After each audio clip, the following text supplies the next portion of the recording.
Hello friends, welcome back to my channel. நான் உங்க மைதிலி. எல்லாரும் எப்படி இருக்கீங்க? நல்லா இருக்கீங்களா? ஓகே, இன்னைக்கு நாம பார்க்க போற ரெசிபி ஃப்ரைட் ஐஸ்கிரீம். ஐஸ்கிரீம்னாலே பெரியவங்கள்ல இருந்து குழந்தைங்க வரைக்கும் ரொம்ப பிடிச்ச ஒன்று. அதை கொஞ்சம் டிஃப்ரெண்டா செஞ்சு சாப்பிட்டா எப்படி இருக்கும்? வாங்க அதை எப்படி செய்யலாம்னு வீடியோக்குள்ள போய் பார்க்கலாம். அதுக்கு தேவையான பொருள் white bread, vanilla ice cream, chocolate syrup, cornflakes கொஞ்சம் வச்சிருக்கிறேன். அப்புறம் மைதா ஒரு 3 டேபிள் ஸ்பூன், ஒரு முட்டை சாப்பிடாதவங்க மைதா மாவை நீங்க கோட்டிங்க்கு யூஸ் பண்ணிக்கோங்க. இதை எப்படி செய்யலாம்னு இப்போ வீடியோக்குள்ள போய் பார்க்கலாம் வாங்க.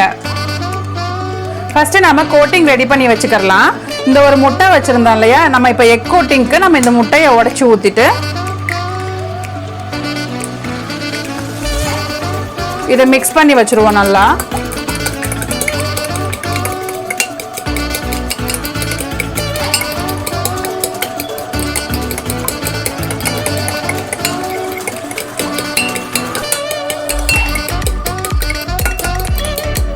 இது வந்து நான் வெஜிடேரியன், எக்லாம் சாப்பிடாதவங்க இதை வந்து நீங்கள் எக் பயன்படுத்தாமல் நீங்கள் மைதா பயன்படுத்திக்கோங்க. இது இப்போ நான்வெஜ் சாப்பிட்றவங்க நீங்கள் உங்களுக்கு எக்கு நீங்கள் கோட்டிங் கூட பண்ணிக்கோங்க. உங்களுக்கு பிடிச்சிச்சின்னா நீங்கள் எக் கோட்டிங் பண்ணிக்கோங்க.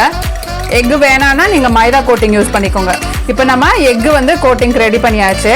இப்போ அடுத்து நம்ம வந்து என்ன பண்ணுறோம்னா மைதா கோட்டிங் ரெடி பண்ணிப்போம். மைதா மாவு நான் 3 டேபிள் ஸ்பூன் போட்டிருக்கேன். இதில் கொஞ்சமாக தண்ணி விடுங்க. ஃபஸ்ட்டு கொஞ்சமாக தண்ணி விட்டுட்டு நல்லா லம்ஸ் இல்லாமல் நீங்கள் நல்லா வந்து மிக்ஸ் பண்ணிக்கோங்க. இதோட கன்சிஸ்டன்சி எப்படி இருக்கும்னா ரொம்ப தண்ணியாகவும் இருக்கக்கூடாது, ரொம்ப கெட்டியாகவும் இருக்கக்கூடாது. ஒரு மாதிரி இந்த தோசை மாவு ஊற்றுற கன்சிஸ்டன்சி மாதிரி இருக்கணும். இது இப்போ ரொம்ப கெட்டியாக இருக்குது, இன்னும் கொஞ்சம் தண்ணி விடுறேன்.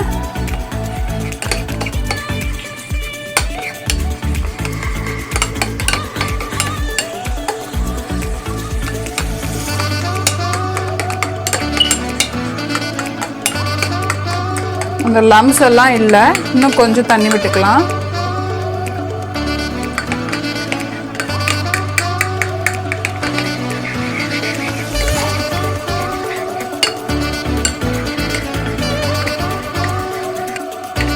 ஓகே, இது பாருங்க, ரொம்ப தண்ணியாகவும் இல்லை ரொம்ப கெட்டியாகவும் இல்லை, ஒரு மாதிரி போரிங் கன்சிஸ்டன்சிக்கு தான் வச்சுருக்கேன். ஸோ இது கரெக்டாக இருக்கும் உங்களுக்கு கோட்டிங்க்கு. இப்போது 2 கோட்டிங்கு நம்ம வச்சாச்சு. இப்போ நம்ம கோட்டிங் ரெடி பண்ணி அது தனியாக வச்சாச்சு. இப்போ கார்ன்ஃப்ளேக்ஸ் வச்சுருந்தோம்ல, இந்த கார்ன்ஃப்ளேக்ஸை நம்ம கொஞ்சம் க்ரஷ் பண்ணிக்கலாம். இந்த சப்பாத்தி கட்டை ரோலர் இருக்கிறல இதை வச்சுட்டு ஒரு கவரில் போட்டு இப்படியே எல்லாத்தையும் நல்லா க்ரஷ் பண்ணிக்கோங்க.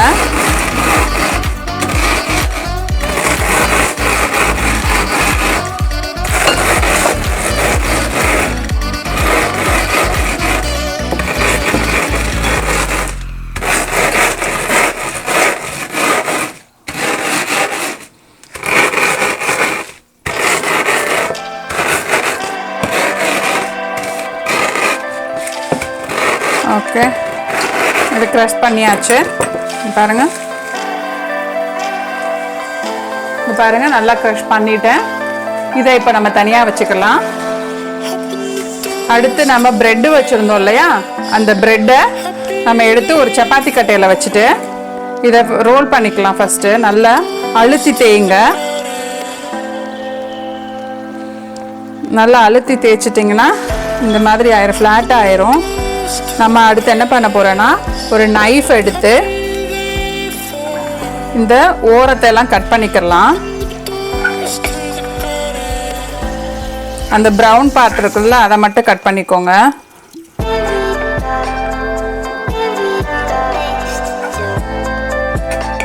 இதை எடுத்து பிளேட்ல வச்சுக்கலாம். அடுத்த ஸ்லைஸ் பிரெட்டு.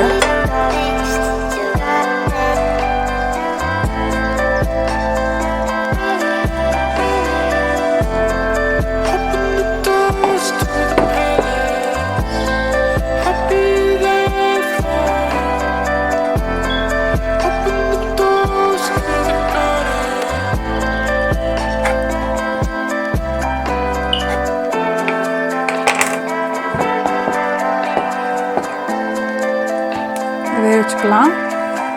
இதை ட்ராஷ் பண்ணிடலாம்.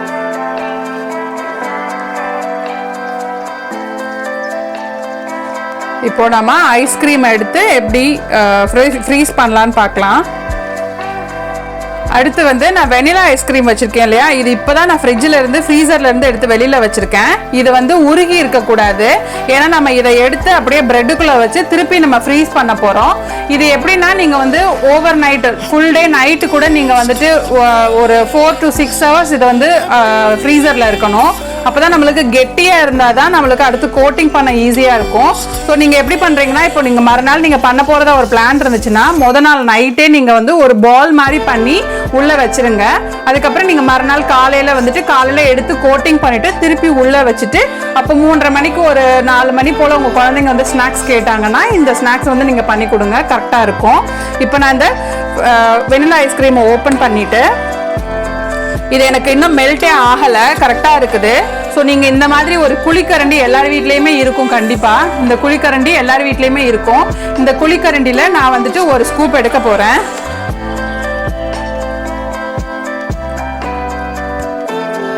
இப்போது இங்கே பாருங்கள், இந்த மாதிரி குழிக்கரண்டினா உங்களுக்கு அழகாக பால் மாதிரி வரும். ஸோ நான் இதை எடுத்துட்டு நான் இப்போ வச்சுருந்தேன் இல்லையா இந்த பிரெட் ஸ்லைசஸ், இந்த பிரெட் ஸ்லைஸில் வந்துட்டு நான் உள்ள இதில் வைக்கிறேன்.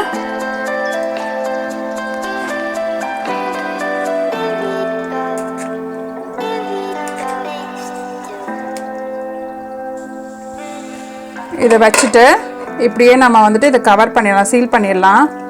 சும்மா அப்படியே ரேண்டமாக வந்து அப்படியே கவர் பண்ணிடுங்க. ஐஸ்கிரீம் வச்சுட்டு ஐஸ்கிரீம் ஃபுல்லாக ப்ரெட்டை வச்சுட்டு கவர் பண்ணிடுங்க.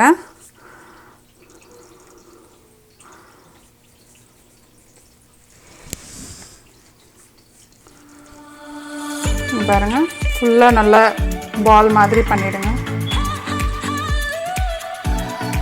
உங்களுக்கு இது வந்து சின்ன கொஞ்சமாக ஐஸ்கிரீம் தெரிஞ்சுன்னா 2 ஸ்கூப் வச்சுட்டு நீங்கள் 2 ஸ்லைசஸ் ப்ரெட்டு கூட வச்சு நீங்கள் ஃபுல்லாக கவர் பண்ணிவிடுங்க.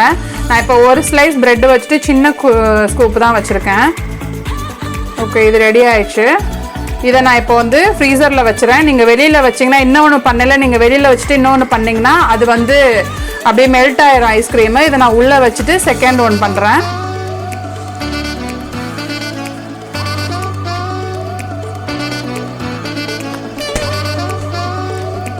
அதை நான் ஒன்றை உள்ளே வச்சிட்டேன். இப்போ 2வது பண்ண போகிறேன். திருப்பி அதே மாதிரி ஒரு ஸ்கூப் எடுக்கிறேன்.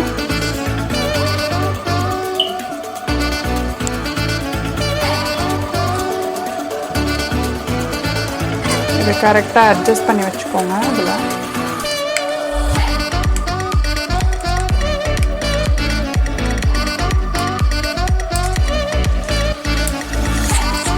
ஒன்று இல்லாட்டினா நீங்கள் இது கொஞ்சம் உங்களுக்கு மெல்ட் ஆகிற மாதிரி இருந்துச்சுன்னா ஃபஸ்ட்டு இந்த மாதிரி ஒரு ஸ்கூப் எடுத்து ஒரு பவுல்லையோ இல்லை பிளேட்லையோ வச்சு ஃப்ரீஸ் பண்ண உள்ளே வச்சுருங்க. அது இன்னும் நல்லா ஹார்டாக இருக்கும். அது வந்து 4 to 5 hours நீங்கள் ஃப்ரீசரில் வச்சுட்டு அகைன் சேம் இதே மாதிரியே வந்துட்டு நீங்கள் வந்து ப்ரெட்டில் வச்சுட்டு திருப்பி உள்ளே வச்சுருங்க. அதுவும் கரெக்டாக உங்களுக்கு இருக்கும். அது இன்னும் உங்களுக்கு வந்து திக்காகவே இருக்கும், கல் மாதிரி இருக்கும், நல்லா ஃப்ரீஸ் ஆகி போயிட்டு. ஓகே, பாருங்க.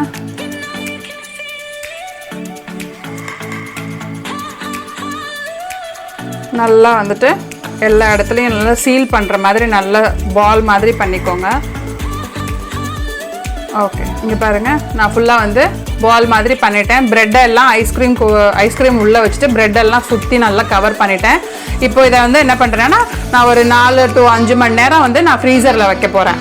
அதை ஃப்ரீசரில் வச்சுட்டு அதுக்கப்புறம் நான் எடுத்து காமிக்கிறேன், பார்க்கலாம் வாங்க. இங்கே பாருங்கள், நான் ஆல்ரெடி ஒரு 2 இது நான் பண்ணி வச்சுருக்கேன். இது வந்து ஒரு 4 to 5 hours முன்னாடி நான் வந்து முன்னாடியே ஃப்ரீசருக்குள்ளே வச்சுட்டேன். இதை ஃபஸ்ட்டு நம்ம கோட்டிங் கொடுக்கலாம். ஃபஸ்ட்டு வந்து நான் மைதா கோட்டிங் கொடுக்குறேன். இங்கே பாருங்கள், ஒரு இதை எடுத்துகிட்டு மைதாக்குள்ளே உள்ளே வச்சுட்டு இது நல்லா கெட்டியாக இருக்கும். 5 மணி நேரம் நீங்கள் உள்ளே வச்சிட்டிங்கன்னா நல்லாவே கெட்டியாக இருக்கும், கல்லாட்ட தான் இருக்கும். இப்போ வந்து நான் மைதாவில் கோட்டிங் கொடுத்தாச்சு. இப்போ இதை எடுத்துட்டு அப்படியே இந்த கார்ன்ஃப்ளேக்ஸ் இருக்கு இல்லையா, இந்த கார்ன்ஃப்ளேக்ஸை க்ரஷ் பண்ணி வச்சுருந்தோம்ல, இதில் வந்துட்டு நம்ம அப்படியே ஃபுல்லாக போட்டுடலாம்.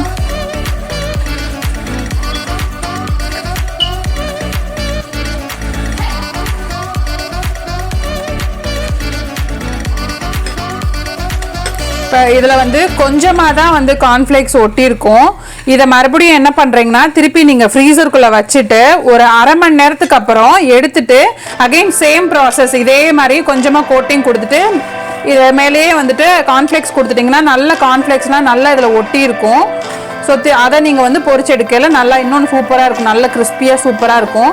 இப்போ இதில் வந்துட்டு ஒரு கோட்டிங்கில் கொஞ்சமாக கார்ன்ஃப்ளேக்ஸ் ஒட்டியிருக்கு இல்லையா, இதை நம்ம திருப்பி ஃப்ரீசருக்குள்ளே வைப்போம். ஒரு அரை மணி நேரம் கழிச்சுட்டு நம்ம திருப்பி எடுத்து செகண்ட் கோட்டிங் நீங்கள் வேணால் கொடுத்துக்கோங்க. அந்த மாதிரி பண்ணிங்கன்னா இன்னும் நல்லாயிருக்கும். இதை நான் வந்துட்டு இப்போ ஃப்ரீசருக்குள்ளே வைக்கிறேன். இப்போ அடுத்து நம்ம வந்து எக் கோட்டிங் கொடுத்துக்கலாம். எக்குக்குள்ளே போட்டுட்டு இதில் நல்லா எக் வாஷ் பண்ணிக்கோங்க. பண்ணிவிட்டு இதை நம்ம வந்துட்டு கார்ன்ஃப்ளேக்ஸில் போட்டுக்கலாம்.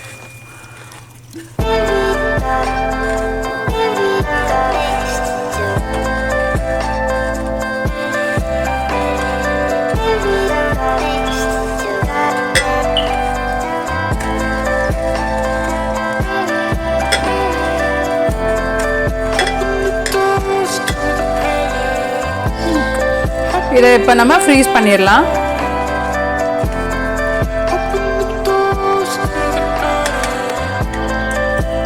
நான் போய் ஃப்ரீஸ் பண்ணிட்டு வந்துடுறேன். இதை போயிட்டு நான் இப்போ வச்சு ½ அன் ஹவர் ஆச்சு. இப்போ நான் செகண்ட் கோட்டிங் கொடுக்குறேன். இதை எடுத்து ஃபஸ்ட்டு மைதா கோட்டிங் கொடுத்துட்றேன்.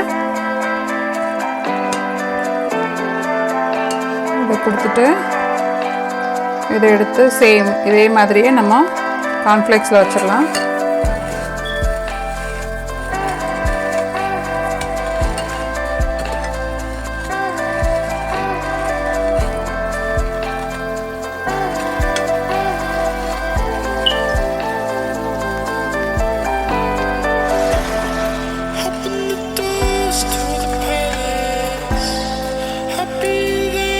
ஓகே, இப்போ நான் ரெண்டாவது கோட்டிங் கொடுத்துட்டேன்.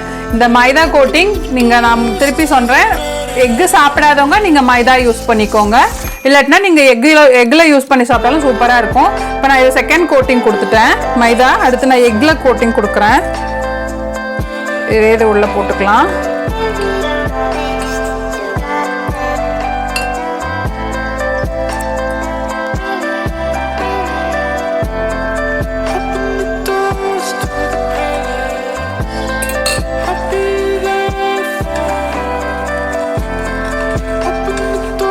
இது நல்லா கார்ன்ஃப்ளேக்ஸ்லாம் இதில் ஒட்டிட்டு நம்ம வந்து பொரிச்சு சாப்பிடல சூப்பராக நல்லா க்ரன்ச்சியாக சூப்பராக இருக்கும். கிட்ஸ் ரொம்ப விரும்பி சாப்பிடுவாங்க. நீங்களும் ரொம்ப டிஃப்ரெண்ட்டான ஒரு ஸ்நாக்ஸ் சாப்பிட்ற மாதிரி நீங்களும் ஃபீல் பண்ணுவீங்க.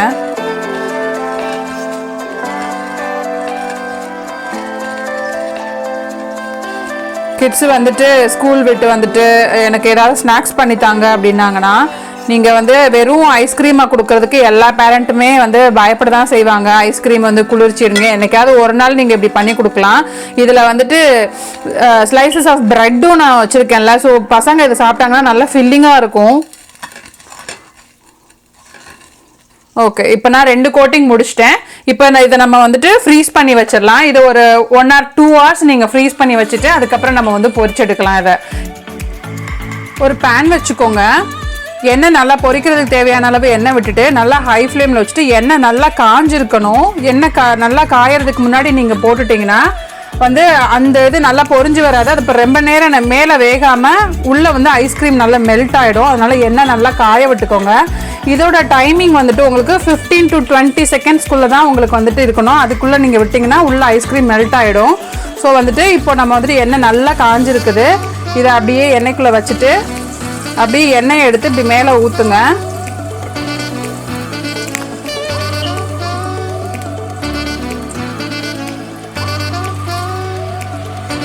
இதை அப்படியே லைட்டாக திருப்பி விட்டுக்கோங்க. பாருங்க, நல்லா மேலே வந்து நல்லா கோல்டன் ப்ரௌன் கலரில் வரணும்.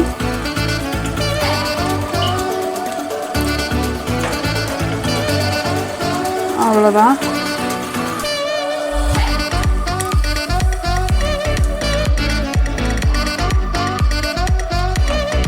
பாருங்க, ஒன்லி 15 to 20 செகண்ட்ஸ் தான். மேலே நல்லா கோல்டன் ப்ரௌன் ஆகிடுச்சு. இப்போ நம்ம இதை எடுத்து வச்சிடலாம். அதுக்கு மேலே விட்டுறாதீங்க, விட்டிங்கன்னா ஃபுல்லாக ஐஸ்கிரீம் மெல்ட் ஆகிடும். இப்போ எடுத்து வச்சிடுறேன் நான். இங்கே பாருங்கள், இப்போ நான் எடுத்து வச்சிட்டேன். இதுக்கு மேலே நம்ம சாக்லேட் சிரப் ஊற்றிட்டு அப்படியே நம்ம வந்து நான் பிச்சு காமிக்கிறேன், உங்களுக்கு எப்படி இருக்குதுன்னு பார்க்கலாம். இப்போ பாருங்கள், நான் இதை வந்து கட் பண்ணி காமிக்கிறேன், உள்ள ஐஸ்கிரீம் எப்படி இருக்குதுன்னு பார்க்கலாம். பாருங்கள், ஐஸ்கிரீம் உள்ள அப்படியே இருக்குது, மேலே மட்டும் நல்லா கிறிஸ்பியாக இருக்குது, உள்ள ஐஸ்கிரீம் இருக்குது. இதை நீங்கள் அப்படியே வந்து சாப்பிட்டீங்கன்னா சூப்பராக இருக்கும். அவ்வளோதான், ஃப்ரைட் ஐஸ்கிரீம் ரெடி ஆயிடுச்சு. என்னோட வீடியோ உங்களுக்கு பிடிச்சிருந்துச்சுன்னா ப்ளீஸ் லைக் பண்ணுங்கள், ஷேர் பண்ணுங்கள், மறக்காமல் சப்ஸ்கிரைப் பண்ணுங்கள். நன்றி, வணக்கம்.